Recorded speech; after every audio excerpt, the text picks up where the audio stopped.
Hello, everyone, and welcome to this year's Festival of Flash.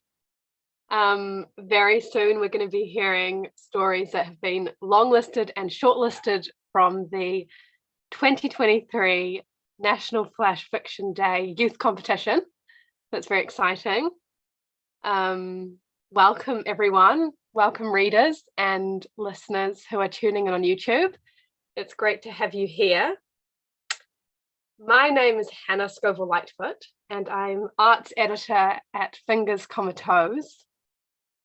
I am currently reporting from Hamilton in New Zealand.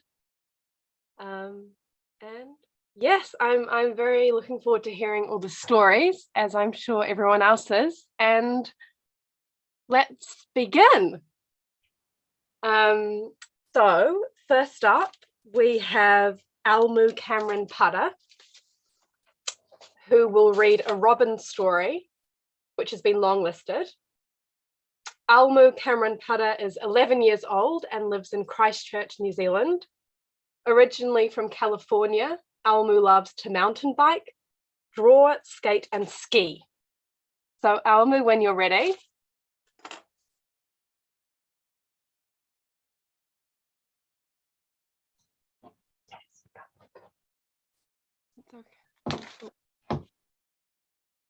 Do I just start reading? When you're ready, Almu, you start reading your story. Okay. Piles and piles of snow, a garden of white. Season after season, the snow melts and comes back. A hollow tree, a home for a robin. The chrysanthemums lose their petals. Life moves on, but the robin won't, as the one she fed to the one she loved, all gone. The one who lives on the cliff, the one that lives in the nest. The bird mumbles her last song, the final leaf falls.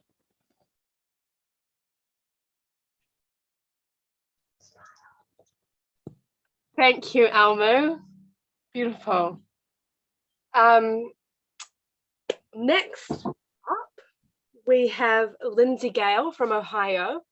Her story has been longlisted, and she's going to read. I'm just going to check on read from this sheet, so I might go for a second. Lindsay Gale is 11 and a student of Olentangy Liberty Middle School in Ohio. She loves books, dogs, and mangoes. And she's going to read 1024. Okay, so when you're ready, Lindsay. Ben closed his eyes, savoring the last of his ice cream. The best ice cream in the world, he thought. Perfect texture, perfect temperature, perfect flavor. Relaxing in his favorite recliner, Ben looked at the big flat-screen TV in front of him. The dragon on screen let out a roar, flames bursting from its mouth. Ben could feel the hot air on his face thanks to the VR headset he was wearing. It fit just right. As sweat beaded on his forehead, his favorite drink appeared. Ben drank the fruity, refreshing liquid. It was the perfect way to cool down. He saw that all of his trash had been collected and smiled. I love my life. This room, built solely for Ben, was one of the 1,024 rooms in the factory, one of 1,024 factories in the city, which was one of 1,024 cities in the country, one of 1,024 countries in the world. A tablet outside of the door collected all the data from the room and the person within and sent it to the control room. Across the hallway in the control room, log messages were streaming across hundreds of computers. One of them read, 1035, error 105, escape potential, Ben, I wish I could go outside. 1035, error 105, mitigation plan, start. 1035, ice cream delivered. 1040, start movie. 1040, room temperature raised. 1042, drink delivered. 1042, trash collected. 1044, error 105 mitigation plan succeed. Ben, I love my life. The centralized dashboard in the middle of the control room had a message emblazoned at the top. Successfully contained human beings for 1.2 million hours with 189.5 million errors mitigated. The legacy of AI continues. Oh, thank you. Thank you, Lindsay. Next up, we're gonna have Emma Hon. Oops. I'm very sorry. I've had to do it on my phone and it just fell over. So next we're gonna hear Emma Hong read She is the Present, which has been long listed. Emma Hong is a 13-year-old living in Iowa City, Iowa. If she's not in plain sight, she will probably be found writing, cooped up like a vampire in daylight with obnoxiously loud typing. She also plays sports and the violin. So Emma, when you're ready. Okay, do you know of the woman that lives in this river? It's a long, narrow body of water with white crashes sewn unevenly along its edges in a pretentious way to its rhythmic rush. And in it lives a woman. She's everything and nothing. She's everywhere and nowhere. She's gray and flamboyant. She swims in these currents always, and yet sometimes too I see her riding up the unraveling bind of my Bible on days when I am sitting in a pew, staring at my grandmother as she bends down with her hands folded, her silver tresses still long and spectacular and falling over her shoulders. I want hair like that when I'm aged. But this woman is not a script. I've encountered her a myriad of times, but still she has no clear image in my mind, because I can only ever catch her in the moment, in the present. Only this present is always soon to slide into another present, another ongoing moment, wrapping around me in an ambiguous maelstrom that I can never escape. I don't know how to. I'm always stuck in the moment before it becomes another moment and I'm still standing here. The ground underneath me has never been there. I've always been falling from one level to the next, boundless drop. And every time I fall to a new level, the woman is there. She comes to me often, advancing but constant.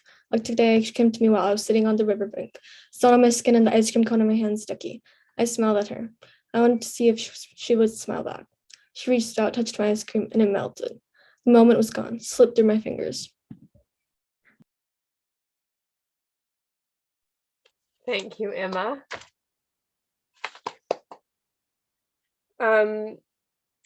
Next, we are going to hear Ellie Zhu read Homeland, which has been long listed. Ellie Zhu is a 14-year-old St. Andrews College student in Christchurch, New Zealand. She loves netball, her guitars, and her friends, and has a deep appreciation for great music. So, Ellie Zhu. I see the tall man in the hat.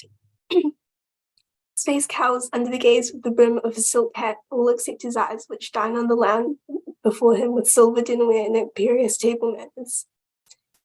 His feet strike the ground as rhythmic clicks, and each time a little of the vibrancy is stolen. A little of the worn-out path turns to asphalt. His face sinks inwards like it's afraid of his surroundings, like a sinkhole in the ground collapsing in on itself. His head tips further forward still. Slowly, the man raises his head and reveals skin made of leathery shadows and the gleaming eyes of pooling green ink, and the deep gorges that cling beneath them like a pair of crescent moons have melted into his face. The figure, clad in a shadowy frock coat that matches its bearer, drags behind the singeing aroma that curls around trees and wrenches the symphony from the throats of indigenous birds overhead. He walks in thundering, hungry strides, swallowing the earth whole with each step and shaking the timid leaves of the foliage around him. Ants scuttle for cover. The once gentle breeze turns into a turbulent, malicious, and resentful cap around his existence and grows bitter against the native tongue that clings heavy and warm over the people.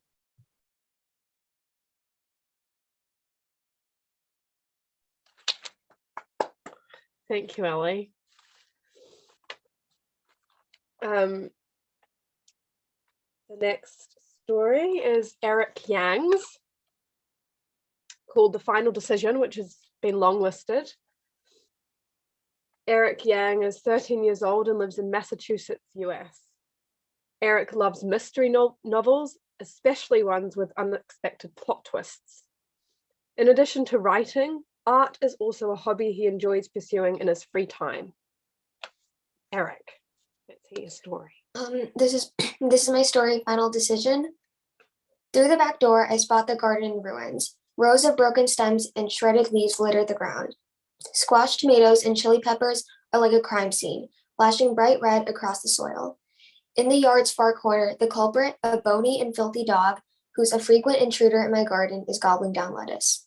I thrust open the door, grabbing a shovel by the doorway. You rascal, I scream, throwing the shovel toward the dog who scurries away. I'm about to get inside when a shrill siren cuts through the air. It's the tornado sirens. Meanwhile, my phone buzzes, a message flashing on the screen. Severe weather emergency. All residents in Bacon County are to evacuate immediately. Fear slams into me as I'm sprinting toward my car. Dark clouds hang low in a sheet of gray as I park the car outside.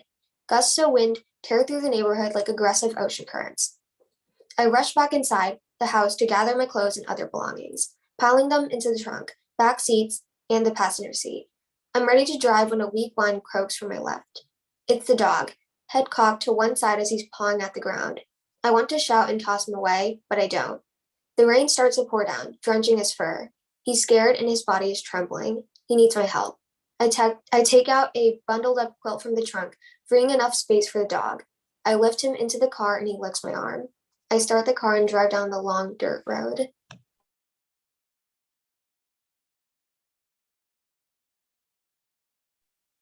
Thank you, Eric. Our next story will be from Emma Phillips. She's going to read, well, she's got two stories that she's going to read. The first, which has been shortlisted, Ghosts are perpetual motion machines, therefore physicists can't believe in them.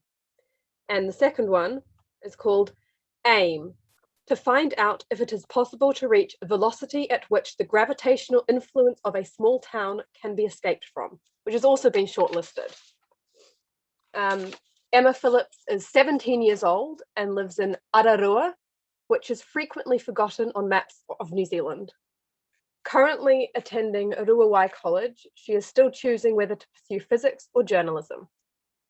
It sounds like you've got like a mixture of both in the title. So Emma, let's hear. Okay, this is the first one. Tonight, I wish I believed in ghosts. The observatory is empty. Your poltergeist doesn't even rattle the telescope. I don't feel your hand guiding me as I jot down notes on nebulae. I should be preparing to finish my thesis. Instead, I devise an experiment, the aim being to see if, somewhere in the dark matter between the stars, you continue to exist. All I need is an observable phenomena. It could be your voice echoing across galaxies, reminding me sound doesn't travel in space. You could dance among the supernovae, skitter around the black holes, and you could smile at me, down on Earth from time to time, tingling with dark energy to power your perpetual motion. You could go on.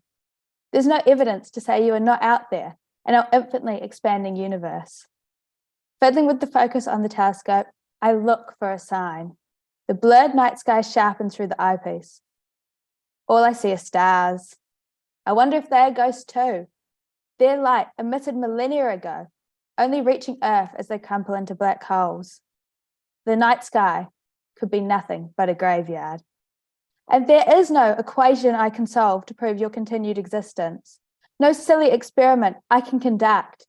There is just the space where you should be. Eagerly, a collection of oxygen, hydrogen, helium, and carbon dioxide particles have filled it. That's the first one. This is the second one. It's called AIM, to find out if it is possible to reach a velocity at which the gravitational influence of a small town can be escaped from. Use VE equals the square root of 2gm divided by r to solve. If g is equal to the gravitational pull generated by the promise that the leaves of the poplars, which fall in a susurrus around me, will return pale and green to unfurl in the spring until my hair is grey, the trees may be a little closer to the clouds. And M is equal to the people I know too well that wrap around me like a swan dry in the rain, warm but heavy to wear. And the people I barely know that lift a friendly hand as they disappear down the highway.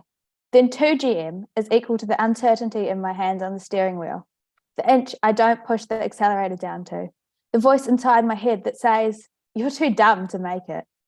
If R is equal to the edges of my world, from the shelly beaches down on the harbour to the highway, the northbound lanes jammed with boats, caravans and Teslas, the southbound lanes empty except for me and my cheap Toyota rocket ship.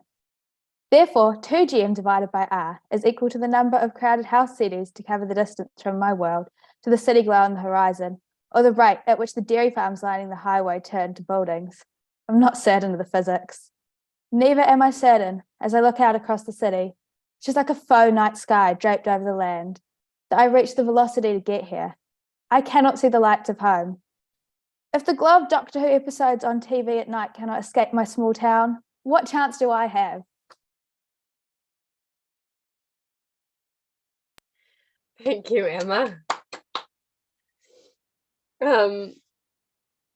Next up, we have Miho Yamashita, who will read Lipstick Crisis, which has been shortlisted. Miho is a 17-year-old from Chiba, Japan. Writing has always been her greatest passion. She hopes to continue her education in the United States. Here we go, Miho. Lipstick Crisis. Come on, this is the day we've been waiting for. In one jubilant swipe, the teacher wrenched the mask off from his face, revealing an unruly beard and grinning mouth. The students followed suit. Giggling, people inspected each other's full features for the first time since the start of the pandemic. Amid the excitement, I was yearning to become invisible, to shrink into my chair and metamorphose into a speck of dirt. Biting my lips, I regretted my choice this morning to apply the most vibrant, potent, and luscious lipstick ever. Just in case you're wondering, I'm not gay. It was simply the way my sister painted her lips before work, in succulent shades of strawberry, that mesmerized me. With one smear of pigment, her slim frame seemed to swell with pride. And once I'd experienced that surge of confidence myself, I couldn't forget it. The guilty pleasure of knowing that Josh, the Josh in the football team, was hiding alluring lips under his face mask was overwhelming. Strangely, I felt different. My school blazer equaled a queen's robe. The dingy corridor was my red carpet. But I wasn't ready for this. Josh, why aren't you taking your mask off? Innocently, my best friend Daniel approached me. He'd uncovered his charming nose and lips that were as miserable as ham in a week-old sandwich. Could I do it? Don't breathe a word. Sighing in resignation, I softly lifted my mask. I was too horrified to register Daniel's reaction, so I tried to wipe the color off from my lips. God, Daniel laughed shyly, and I couldn't help but notice the blush appearing in his cheeks, the same shade as my lips, deep and romantic. I thought you were gonna kiss me. Thank you.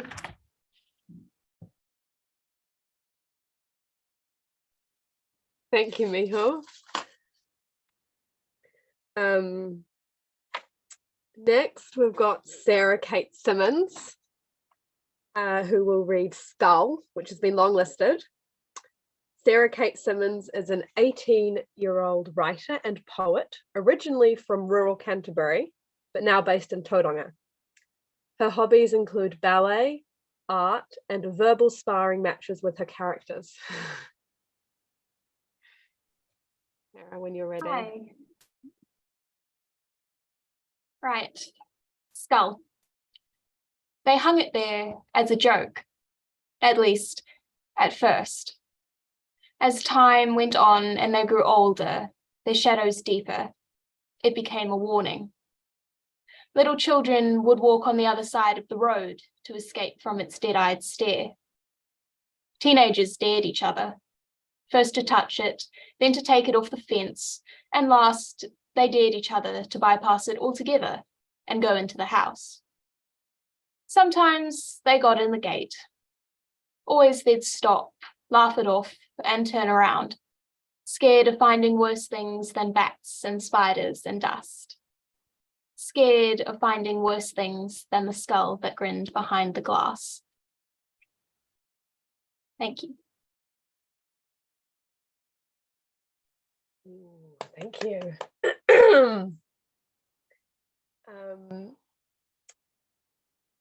Well, we have reached our last two stories, which Sophia Hall will read. Derivatives, which has been shortlisted, and River to the Hot Air Balloon, which was longlisted. Sophia Hall is 18 years old and lives in Washington, D.C. Sophia can be found wearing a frog bucket hat and Van Gogh socks. Her haiku have been displayed in prominent locations in the Washington, D.C. business district. So, Sophia Hall, when you're ready. Thank you, Lola. I'll read derivatives first. That's what you introduced. Derivatives. The derivative of e to the x is always e to the x. Imagine being that stable, so sure of your own identity. If you derived me, you would find a pig-tailed girl bent over the table, struggling to rationalize. My family fractioned. I only call my dad for help on calculus homework. I last hugged him when I first learned long division. Nerds, like the number E, like energy, or electricity from lightning, or the mathematical constant used to calculate the half-life of radioactive elements. Lately, I am volatile. They still teach his procedure at the high school he graduated from at 16. My dad never questions the formula before him, follows exact directions, solves for X, skips town like his dad did. On an XY axis, he is my origin, my point zero, but there are 4 quadrants in all of infinity to explore. So here is my mom with dumplings, dough wrapped around filling with the precision of parentheses, her open arms that hold me and say, you cannot be contained. Thank you.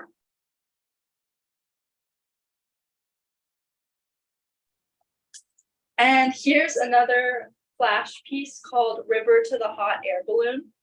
And it's basically a love story that a river is saying to a hot air balloon. Each morning, I watch you pass overhead, guided by my gentle curves. I hope you know I flow only to follow your path. Sometimes I fool myself into thinking you mimic my gentle babbling, but it is only the talk of travelers aboard your floating genius machine. They don't appreciate your beauty like I do, but I am not jealous. I only envy their ability to climb aboard your craft. If only I could travel, I'd spend each morning with you, taking in the sunrise. But what of the fish, the lily pads, the floating logs, the suddenly unhidden shells and clay that have found refuge in my waters for so long? And what of the great view you have from up there, suddenly a scar in the earth where I once was? I wonder if you ever wish to join me down here, skim your woven basket across my skin like a bat swooping down to sip water and breaking dust. Until that happens, I'll be content to watch you soar above, a bright balloon of nothing but potential. Thank you.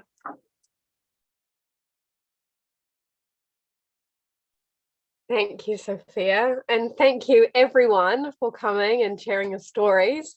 It takes a lot of courage to read in front of a lot of people. So well done. And it was wonderful to hear.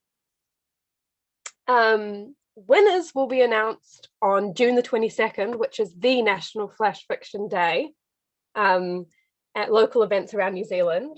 So tune in then. And also there's a lot more events happening this weekend and next weekend for the festival. So you can tune into them on YouTube as well, as I'm sure you know. So it'd be great to see you at some of them as well.